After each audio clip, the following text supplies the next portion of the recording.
Juice fasting ఆరోగ్యాన్ని పరిరక్షించడానికి, బరువును తగ్గించడానికి ఎంతో మంచిది. ఎవరెవరికి ఇది జ్యూస్ ఫాస్టింగ్ చేస్తే మంచిదనే విషయానికి వస్తే, బరువు బాగా తగ్గాలనుకునేవారు, కొవ్వు బాగా కరగాలనుకునేవారు, ఫ్యాటీ లివర్ తగ్గాలనుకునేవారు, పొట్ట బాగా తగ్గాలనుకునేవారు, బ్లడ్లో ట్రైగ్లిజరైడ్స్ కానీ కొలెస్ట్రాల్ బాగా స్పీడ్గా తగ్గాలనుకునే వారికి ఇది చాలా మంచిది.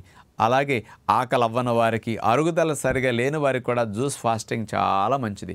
ఇట్లా జ్యూస్ ఫాస్టింగ్ అనేది మీరు 10 రోజులు, 15 రోజులు, 20 రోజులు కంటిన్యూస్గా చేసినా నష్టం ఉండదు. జ్యూసులు త్రాగేటప్పుడు ఉదయం 8కి వెజిటబుల్ జ్యూస్, 11కి ఫ్రూట్ జ్యూస్, మళ్ళీ 2కి ఎప్పుడన్నా ఒక ఫ్రూట్ జ్యూస్, ఈవినింగ్ 5కి చెరుకు రసం, రాత్రికి మరొకసారి ఏదో మ్యాంగో జ్యూస్ లాంటివి త్రాగండి. ఇట్లా 5 టైమ్స్ జ్యూసుల్లో పంచదార వేయకుండా, ఐస్ వేయకుండా తేనె వేసుకుని మీరు త్రాగి జ్యూస్ ఫాస్టింగ్ చేయగలిగితే అనేక ఫలితాలని సైడ్ ఎఫెక్ట్స్ లేకుండా ఇంట్లో పొందవచ్చు.